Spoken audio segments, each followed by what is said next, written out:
Hello बच्चों, welcome to Srishti maths classes. बच्चों, हमने 10th की एनसीईआरटी बुक से चैप्टर 5 अरिथमेटिक प्रोग्रेशन शुरू किया था। इस चैप्टर में मैंने एक ऐसे सीक्वेंस के बारे में बताया था या फिर नंबर्स की ऐसी सीरीज के बारे में आपको बताया था जिसमें नंबर्स एक फिक्स्ड वैल्यू से इंक्रीज होते चले जाएंगे या फिर डिक्रीज होते चले जाएंगे। और मैथमेटिकली अरिथमेटिक प्रोग्रेशन के सीक्वेंस को हम इस तरह से रिप्रेजेंट करते हैं ए प्लस डी, ए प्लस 2d, ए प्लस 3d। इस तरह से हमें टर्म्स को रिप्रेजेंट करना होता है। और यहाँ पर डी पॉजिटिव या नेगेटिव कुछ भी हो सकता है। अगर डी पॉजिटिव होगा तो अरिथमेटिक सीरीज असेंडिंग ऑर्डर में होगी, और अगर डी का साइन नेगेटिव होगा तो ये सीरीज डिसेंडिंग ऑर्डर में होगी। क्वेश्चन 1 भी हम पिछले वीडियो में कर चुके थे। आज हम करेंगे क्वेश्चन 2। क्वेश्चन 2 है write first 4 terms of the AP when the first term A and the common difference D are given as follows। यहाँ पर कुछ क्वेश्चंस लिखे हुए हैं और इन सारे क्वेश्चंस में हमें फर्स्ट टर्म और कॉमन डिफरेंस दे दिया गया है और फर्स्ट 4 टर्म्स हमको फाइंड आउट करने हैं। तो ये हम किस तरह से फाइंड करेंगे आप देख सकते हैं। अरिथमेटिक प्रोग्रेशन के यहाँ पे मैंने 4 टर्म्स लिखकर रखे हुए। वैसे तो कितने भी टर्म्स हो सकते हैं, इनफाइनाइट टर्म्स भी हो सकते हैं और फाइनाइट टर्म्स भी हो सकते हैं, लेकिन हमको इन सारे क्वेश्चंस में फर्स्ट 4 टर्म्स फाइंड करने हैं। तो देखते हैं हम इसका सोल्यूशन। फर्स्ट क्वेश्चन में a की वैल्यू है 10, d की वैल्यू भी 10 है। तो इसके हिसाब से अगर हम इसको सॉल्व करते हैं, यहाँ पर जो हमने अरिथमेटिक प्रोग्रेशन लिखकर रखा हुआ है in terms of a and d, अगर इस हिसाब से हम इस क्वेश्चन को सॉल्व करते हैं तो फर्स्ट टर्म तो 10 होगा, फिर सेकेंड टर्म की वैल्यू हो जाएगी 10 प्लस इसमें d ऐड करना है 10 प्लस 10, फिर थर्ड टर्म होगा 10 प्लस 2 इंटू 10, फोर्थ टर्म होगा 10 प्लस 3 इंटू 10। अब इसको हम सॉल्व करते हैं। फर्स्ट टर्म आ रहा है 10, सेकेंड टर्म की वैल्यू 20 आ रही है, थर्ड टर्म कितना होगा 10 into 2 20, 20 plus 10 30 and the fourth term will be 40। इस तरह से हमने फर्स्ट 4 टर्म्स इस एपी के लिख लिए। अगर हमने इस एक्सप्रेशन की हेल्प ना भी ली, सपोज मैंने ए प्लस डी, ए प्लस 2d, ए प्लस 2d इस तरह से नोटेशंस नहीं लिखे और हमको डायरेक्ट ही आंसर्स चाहिए, तो भी हम फाइंड कर सकते हैं। हमें करना क्या होगा, फर्स्ट टर्म तो हम ले लेंगे 10, इसके बाद इस फर्स्ट टर्म में हर बार इस d को ऐड करते जाएंगे।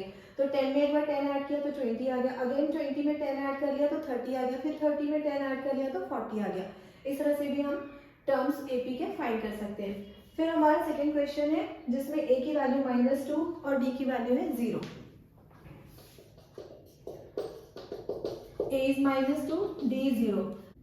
यहाँ पर हम देख रहे हैं कि अगर हम d ऐड करते जाएंगे तो हमें सक्सीडिंग टर्म्स मिलते जाते हैं। अब d की वैल्यू अगर 0 होगी तो वो टर्म्स हमें क्या मिलेंगे, -2 फर्स्ट टर्म, फिर a में अगर 0 ऐड किया मतलब -2 में 0 ऐड करेंगे तो फिर से -2 आएगा, फिर 0 ऐड करेंगे तो -2, क्योंकि 0 ऐड या सब्ट्रैक्ट करने से कोई फर्क नहीं पड़ता। तो यहाँ पर जो सीरीज मिल रही है इस तरह की सीरीज को हम कांस्टेंट सीरीज भी कहते हैं। अरिथमेटिक प्रोग्रेशन तो ये है ही, क्योंकि यहाँ पर कॉमन डिफरेंस 0 है, 0 ऐड करते जा रहे हैं हर बार, लेकिन इस सीरीज को कांस्टेंट सीरीज भी कहते हैं। अब इस तरह के ये सारे क्वेश्चंस लगभग सभी एक ही जैसे सॉल्व होते हैं, तो इनको आप खुद करिएगा। एक क्वेश्चन 5th वाला मैं और सॉल्व कर देती हूँ क्योंकि यहाँ पर वैल्यू डेसिमल में लिखी हुई है। थर्ड और फोर्थ क्वेश्चन आप खुद करिएगा। अभी हम देखते हैं 5th में a की वैल्यू है -1.25 और कॉमन डिफरेंस है 0.25 विथ नेगेटिव साइन। यहाँ पर बच्चों कॉमन डिफरेंस नेगेटिव दिख रहा है, मतलब ये सीरीज जाएगी डिसेंडिंग ऑर्डर में। फर्स्ट टर्म की वैल्यू है -1.25, इसमें हमको d ऐड करना है a प्लस d, लेकिन d खुद नेगेटिव है तो नेगेटिव टर्म होने की वजह से हमको साइन के अकॉर्डिंग सॉल्व करना पड़ेगा। This is a plus d। तो जब इसको हम सॉल्व करेंगे तो हमें क्या आंसर मिल जाएगा, दोनों के साइन एक जैसे हैं, a भी नेगेटिव है d भी नेगेटिव है, तो हमें इनको ऐड करना पड़ेगा और ऐड करने के बाद आंसर मिल जाएगा -1.5। अब फिर से इस टर्म में, अभी ये फर्स्ट टर्म आया था, अब सेकेंड टर्म मिल चुका है, अब नेक्स्ट टर्म थर्ड टर्म अगर हमको फाइंड करना है तो इस सेकेंड टर्म में हम फिर से d को ऐड कर लेंगे तो हमें मिल जाएगा third term. Now the third term will be -1.5 plus -0.25। तो इस तरह से आप थर्ड टर्म ऐड करने के बाद हमें मिलेगा -1.75। अगर दोनों टर्म्स के साइन एक जैसे हो तो हम इन्हें ऐड करते हैं। थर्ड टर्म की वैल्यू आ रही -1.75। अब फोर्थ टर्म जब हम फाइंड करेंगे तो इस वैल्यू में फिर से -0.25 हमको ऐड करना पड़ेगा और देखते हैं फोर्थ टर्म क्या मिलेगा। -1.75 प्लस -0.25। यहाँ पर फिर से दोनों टर्म के साइन सेम दिखाई दे रहे हैं, तो आंसर आएगा -2.0। तो ये है हमारा फर्स्ट टर्म, ये मिल गया आपको सेकेंड टर्म जब इसमें मैंने -0.25 ऐड किया, और फिर इसमें मैंने फिर से -0.25 ऐड किया तो -1.75 आ गया, और इस नंबर में फिर से अगर -0.25 ऐड करेंगे तो -2 आ जाएगा। तो ये मैंने कुछ क्वेश्चंस आपको फर्स्ट के सॉल्व करा दी जो बहुत ही इजी थे। अब देखेंगे हम question number 3। For the following APs right the first term and common difference. यहाँ पर कुछ एपीज लिखे हुए हैं, इन सारे सीरीज में हमको first term and common difference find करना है। तो इन सब के सॉल्यूशंस बच्चों बहुत ही आसान है। फर्स्ट टर्म तो ऑब्वियसली कुछ बताने समझाने की जरूरत ही नहीं है। जो पहला टर्म है, जो फर्स्ट टर्म है, दैट विल बी ए, इसको हम ए से डिनोट करते हैं, वो फर्स्ट टर्म होगा। जैसे इस सीरीज में फर्स्ट टर्म कौन सा है, 3, सेकेंड सीरीज में फर्स्ट टर्म है -5, थर्ड सीरीज में फर्स्ट टर्म की वैल्यू 1/3 और फोर्थ सीरीज में फर्स्ट टर्म की वैल्यू है 0.6। फिर हमको कॉमन डिफरेंस भी फाइंड करना है इन सीरीज में। तो कॉमन डिफरेंस के लिए हम क्या करेंगे, किसी भी टर्म में से उसकी प्रीसीडिंग टर्म को सब्ट्रैक्ट कर देंगे। तो हम कर लेते हैं second term minus first term. तो जैसे यहाँ पर ये सेकेंड टर्म है 1, फर्स्ट टर्म की वैल्यू है 3, 1 में से जब आप 3 सब्ट्रैक्ट करेंगे तो कॉमन डिफरेंस मिल जाएगा -2। इसका सोल्यूशन हम यहीं पर देख लेते हैं। Common difference for the first series will be 1 - 3 = -2। फिर सेकेंड क्वेश्चन में इसी तरह से जब सेकेंड टर्म में से फर्स्ट टर्म सब्ट्रैक्ट करेंगे तो यहाँ पर कॉमन डिफरेंस मिल जाएगा हमको 4। कैसे आएगा आप देखिए, -1 this is the second term -5, first term की वैल्यू -5 है। अब यहाँ पर ये माइनस माइनस प्लस हो जाएगा, तो -1 + 5 ये आंसर आएगा 4। तो कॉमन डिफरेंस यहाँ पर पॉजिटिव आ रहा है, इसलिए ये सीरीज असेंडिंग ऑर्डर में दिखाई भी दे रही है हमको। यहाँ पर सीरीज डिसेंडिंग ऑर्डर में थी, इसलिए फर्स्ट क्वेश्चन में कॉमन डिफरेंस की वैल्यू -2 आई। इस तरह से सारे क्वेश्चंस में थर्ड और फोर्थ सीरीज में भी आप सेकेंड टर्म में से फर्स्ट टर्म सब्ट्रैक्ट करेंगे तो कॉमन डिफरेंसेस पता चल जाएंगे। जैसे यहाँ पर कॉमन डिफरेंस दिखाई दे रहा है 4/3, सेकेंड टर्म में से फर्स्ट टर्म जब सब्ट्रैक्ट करेंगे तो 4/3 आंसर आ जाएगा। यहाँ पर जब हम सेकेंड टर्म में से फर्स्ट टर्म सब्ट्रैक्ट करेंगे तो कॉमन डिफरेंस की वैल्यू मिल जाएगी 1.1। अब करेंगे हम fourth question. Which of the following are APs?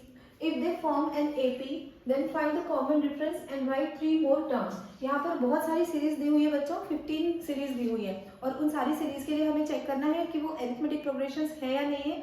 अगर वो अरिथमेटिक प्रोग्रेशंस है तो हमको उनके नेक्स्ट 3 टर्म्स भी लिखने हैं। तो इसमें इतने सारे क्वेश्चंस है 15, इसमें से कुछ क्वेश्चंस मैं आपको सॉल्व करा देती हूँ जिनमें ज़्यादातर बच्चों को प्रॉब्लम आती है। तो ज़्यादातर लास्ट के जो क्वेश्चंस हैं उनमें प्रॉब्लम आती है। तो हम कर लेते हैं इसमें क्वेश्चन नंबर 11 से स्टार्ट। फर्स्ट 10 क्वेश्चंस आप खुद करके देखेंगे, अभी हम करेंगे 11 क्वेश्चन। तो यहाँ पर सीरीज है a² a³ a⁴ and so on. इस तरह की सीरीज बच्चों अरिथमेटिक प्रोग्रेशन नहीं होती है, क्योंकि जब हम सेकेंड टर्म में से फर्स्ट टर्म सब्ट्रैक्ट करेंगे a² - a, और इसको अगर थोड़ा हम सिंप्लीफाई करने की भी कोशिश करें, a कॉमन ले लेंगे तो ब्रैकेट के अंदर मिलेगा हमको a - 1। तो अगर सेकेंड टर्म में से फर्स्ट टर्म को हमने सब्ट्रैक्ट किया तो जो डिफरेंस आया वो इस तरह से आ रहा है a × a - 1। फिर से हम डिफरेंस फाइंड करेंगे third term minus second term a³ - a²। अब इन दोनों टर्म्स में से a² कॉमन लेंगे तो ब्रैकेट के अंदर a - 1 आ रहा है। तो यहाँ पर हमें दिखाई दे रहा है कि the difference is not common, difference same नहीं है। अगर अरिथमेटिक प्रोग्रेशन होता तो ये जो डिफरेंसेस आते किसी भी एक टर्म में से उसका प्रीसीडिंग टर्म सब्ट्रैक्ट करके जो डिफरेंस मिल रहा है वो बिल्कुल एक जैसा होना चाहिए था, लेकिन यहाँ पर ये दोनों डिफरेंसेस हमको साफ साफ दिखाई दे रहे हैं कि ये अलग अलग है। यहाँ पर a में पावर 1 है और इधर a पे स्क्वायर लगा हुआ है, तो ये अरिथमेटिक प्रोग्रेशन नहीं है। इसके बाद देखेंगे हम 12th क्वेश्चन। √2, √8, √18 एंड √32। यहाँ पर अब फिर से हमको कॉमन डिफरेंसेस फाइंड करने होंगे। पहले हम करते हैं second term minus first term, √8 - √2। √8 की वैल्यू क्या होती है? 8 का अगर हम प्राइम फैक्टराइजेशन करते हैं तो हमको 3 × 2 दिखाई देता है, 2 × 2 × 2। स्क्वायर रूट के अंदर अगर किसी नंबर की पेयरिंग होती है तो उसे हम स्क्वायर रूट से बाहर ले लेते हैं। तो ये फर्स्ट टर्म होगा 2√2 माइनस स्क्वायर रूट ऑफ 2। अब ये दोनों लाइक टर्म्स हैं, लाइक टर्म्स को हम ऐड भी कर सकते हैं, सब्ट्रैक्ट भी कर सकते हैं। तो इस टर्म में से ये वाला टर्म सब्ट्रैक्ट हो जाएगा और आंसर आ जाएगा स्क्वायर रूट ऑफ 2। तो ये हमको डिफरेंस अभी दिखाई दे रहा है फर्स्ट टू टर्म्स का √2। अब थर्ड टर्म में से सेकेंड टर्म सब्ट्रैक्ट कर लेते हैं। a3 minus a2 √18 minus √8। 18 का अगर हम प्राइम फैक्टराइजेशन करेंगे तो यहाँ पर हमको 1 टाइम 2 एंड 2 टाइम्स 3 दिखाई देता है। 2 इंटू 3 इंटू 3 माइनस यहाँ पर 2 इंटू 2 इंटू 2 आएगा। तो यहाँ पर हमको 3 का एक पेयर दिखाई दे रहा है, 3 बाहर कर लेंगे और 2 रूट के अंदर ही बचेगा और सेकेंड टर्म में से 2 बाहर आएगा और एक 2 अंदर बचेगा। फिर से ये दोनों लाइक टर्म्स है, 3√2 में से 2√2 सब्ट्रैक्ट करेंगे तो आंसर फिर से √2 आ जाएगा। तो यहाँ पर हमको कॉमन डिफरेंस दिखाई दे रहा है कि ये सेम आ रहे हैं डिफरेंसेस किसी भी दो टर्म्स के। सेकेंड टर्म में से फर्स्ट टर्म सब्ट्रैक्ट किया तो √2 आया और इस तरह से थर्ड टर्म में से सेकेंड टर्म सब्ट्रैक्ट किया तब भी √2 आया। तो ये जो सीरीज है बच्चों ये अरिथमेटिक प्रोग्रेशन है। अब हमको नेक्स्ट 3 टर्म्स लिखने थे सबके, अगर अरिथमेटिक प्रोग्रेशन दिखाई देता है तो अब इसका अगला टर्म क्या आएगा। यहाँ पर हम ये देख रहे हैं कि ये जो नंबर है ये √2 है और ये अपने सिंपलेस्ट फॉर्म में है, लेकिन यहाँ पर जो नंबर लिखा हुआ है स्क्वायर रूट के अंदर इन्हें हम सर्च कहते हैं और ये अपने सिंपलेस्ट फॉर्म में नहीं है। तो इसको अगर हम सिंपलेस्ट फॉर्म में लिखते हैं तो ये दिखाई देगा हमें 2√2, जैसे मैंने कि यहाँ पर आपको सॉल्व करके दिखाया था। तो इसका फर्स्ट टर्म है √2, सेकेंड टर्म 2√2 है और थर्ड टर्म को भी हम सॉल्व कर चुके हैं, सिंप्लीफाई कर चुके हैं। थर्ड टर्म की वैल्यू मिलती है 3√2। इसके बाद फोर्थ टर्म ये होता है 16 इंटू 2 32, 16 2 32 होता है। तो 16 एक परफेक्ट स्क्वायर है, 16 स्क्वायर रूट से बाहर आ जाएगा तो यहाँ पर आपको 4√2 दिखाई देगा। इस तरह से अगर हम नेक्स्ट 3 टर्म्स लिखते हैं तो वो होगी 5√2, 6√2 एंड 7√2। लेकिन हमको आंसर इस तरह से नहीं लिखना है, बल्कि इन क्वेश्चन में जैसे जिस तरह से नंबर्स लिखे हुए हैं उसी तरह से हमको इन नंबर्स को भी रिप्रेजेंट करना है। ये जो नंबर्स हैं ये कहलाते हैं प्योर सर्च, क्योंकि नंबर पूरा का पूरा स्क्वायर रूट साइन के अंदर लिखा हुआ है, तो हमको आंसर भी प्योर सर्च के फॉर्म में लिखना होगा। तो ये जो 3 टर्म्स हमको मिले हैं, नेक्स्ट 3 टर्म्स ये क्या क्या मिल जाएंगे, इस 5 को हमें स्क्वायर रूट के अंदर ले जाना होगा। तो जब ये 5 स्क्वायर रूट के अंदर जाएगा तो 5 इंटू 5 हो जाएगा, रूट के अंदर ये वैल्यू डबल हो जाएगी। तो यहाँ पर इस तरह से ये जो नेक्स्ट टर्म मिला है ये मिलेगा हमको 5 5 से 25, 25 2 जा 50। तो नेक्स्ट टर्म हमारा आ रहा है √50। फिर नेक्स्ट टर्म हम देखेंगे 6 जब स्क्वायर रूट के अंदर जाएगा तो वो 36 हो जाएगा और फिर 36 में डबल करेंगे तो 36 2 जा 72। तो नेक्स्ट टर्म हमको मिलेगा 72। फिर जो उसका अगला टर्म आएगा 7 स्क्वायर रूट के अंदर जाएगा तो वो हो जाएगा 49, क्योंकि स्क्वायर होकर रूट के अंदर जाएंगे। नंबर्स अगर बाहर से अंदर जाते हैं स्क्वायर रूट के अंदर तो वो स्क्वायर होकर जाते हैं। तो ये होगा 49 2 जा 98 होल रूट। तो इस तरह से हमको नेक्स्ट 3 टर्म्स दिखाई दे रहे हैं। अब करते हैं हम क्वेश्चन नंबर 13, 14, 15 क्वेश्चंस की सीरीज सामने बोर्ड पे लिखी हुई है। इनमें भी हम 2 कॉन्जिक्यूटिव टर्म्स के बीच डिफरेंसेस फाइंड करेंगे और ये चेक करेंगे कि वो डिफरेंसेस सेम आ रहे हैं या नहीं आ रहे हैं। अगर ये डिफरेंसेस सेम आ रहे हैं मतलब ये अरिथमेटिक प्रोग्रेशन होगा और फिर उसके नेक्स्ट 3 टर्म्स हम फाइंड कर लेंगे। तो अभी हम देखते हैं क्वेश्चन 13। इसमें जब हम सेकेंड टर्म में से फर्स्ट टर्म सब्ट्रैक्ट करेंगे a2 माइनस a1 √6 माइनस √3, ये दोनों टर्म्स अनलाइक टर्म्स होते हैं तो इनका डिफरेंस हम फाइंड नहीं कर सकते। अनलाइक टर्म्स को ना तो हम ऐड कर सकते हैं ना सब्ट्रैक्ट कर सकते हैं और ये सिंप्लीफाई ज़्यादा कुछ हो भी नहीं पाएगा, इसलिए इसको हम एज इट इज छोड़ सकते हैं। अब हम देखेंगे third term minus second term. Third term में से सेकेंड टर्म अब हमको सब्ट्रैक्ट करना है तो देखते हैं क्या आंसर आएगा। √9 माइनस √6, यहाँ पर √9 को हम सिंप्लीफाई करके 3 लिख सकते हैं। 9 का स्क्वायर रूट 3 होता है और फिर 3 माइनस √6 आ जाएगा। फिर से बच्चों ये अनलाइक टर्म्स है और हमको दिखाई दे रहा है कि सेकेंड टर्म में से फर्स्ट टर्म सब्ट्रैक्ट किया तो ये जो डिफरेंस आ रहा था ये डिफरेंस इस डिफरेंस से मैच नहीं कर रहा है। जो हमने third term minus second term से डिफरेंस फाइंड किया ये दोनों डिफरेंसेस आपस में मैच नहीं कर रहे, सेम नहीं है, मतलब ये अरिथमेटिक प्रोग्रेशन नहीं है। फिर देखेंगे फोर्थ सीरीज में नंबर्स पे स्क्वायर्स लगे हुए हैं। तो 1 स्क्वायर, 3 स्क्वायर, 5 स्क्वायर, 7 स्क्वायर, इन सारे नंबर्स के स्क्वायर्स हम पहले लिख देते हैं। 1 square is 1, 3 square 9, 5 square 25, 7 square 49। अब फिर से वही काम करना है हमको, डिफरेंसेस फाइंड करने हैं। Second term minus first term, ये डिफरेंस आएगा 9 माइनस 1 इक्वल्स टू 8। फिर हम फाइंड करेंगे third term minus second term, 25 minus 9 equals to 16। तो बच्चों कोई भी दो कॉन्जिक्यूटिव टर्म्स के डिफरेंसेस फाइंड करना सफिशिएंट है। अगर यहीं से हमको दिखाई दे रहा है कि the difference is not same, difference common नहीं है, मतलब ये भी अरिथमेटिक प्रोग्रेशन नहीं है। अब हम चेक कर लेते हैं last series 15, 1 square, 5 square, 7 square, 73, इस तरह से सीरीज लिखी हुई है। चेक करते हैं कि ये भी अरिथमेटिक प्रोग्रेशन है या नहीं है। 1 स्क्वायर की वैल्यू 1, 5 स्क्वायर की वैल्यू 25, 7 स्क्वायर की वैल्यू 49 और फिर लिखा हुआ है 73 and so on. Second term minus first term, 25 minus 1 equals to 24। फिर फाइंड करेंगे हम third term minus second term, 49 minus 25, तो ये डिफरेंस भी हमको 24 दिखाई दे रहा है। एक और बार हम डिफरेंस फाइंड कर लेते हैं, फोर्थ टर्म में से सेकेंड टर्म को सब्ट्रैक्ट, फोर्थ टर्म में से थर्ड टर्म को सब्ट्रैक्ट करेंगे।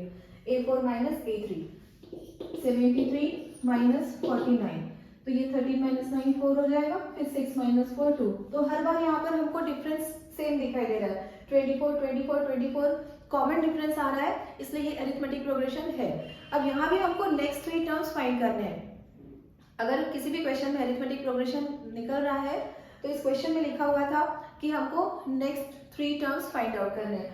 तो अब आगे की 3 टर्म्स कैसे मिलेंगे, 73 में हम 24 ऐड कर लेंगे तो हमको फिफ्थ टर्म मिल जाएगा। Fifth term of the sequence is fourth term plus common difference. Fourth term की वैल्यू है 73, इसमें कॉमन डिफरेंस ऐड कर लेंगे तो ये सम आ जाएगा 97। नेक्स्ट सिक्स्थ टर्म फाइंड करना है, तो फिफ्थ टर्म में 24 ऐड करेंगे, 97 प्लस 24, तो ये आ रहा है 121। एक और टर्म फाइंड करना है हमको, सेवेंथ टर्म, 121 में 24 ऐड करेंगे, 121 प्लस 24, तो ये मिल जाएगा हमको 145। तो यहाँ भी हमने नेक्स्ट 3 टर्म्स फाइंड कर लिए। तो इस तरह से एक्सरसाइज 5.1 पूरी तरह से कंप्लीट हो गई है। अगले वीडियो में हम एक्सरसाइज 5.2 शुरू करेंगे। और अगर मेरी टीचिंग पसंद आ रही है तो प्लीज़ वीडियो को लाइक करिएगा, अपने दोस्तों के साथ शेयर करिएगा और चैनल को सब्सक्राइब जरूर करिएगा। Thank you so much for watching.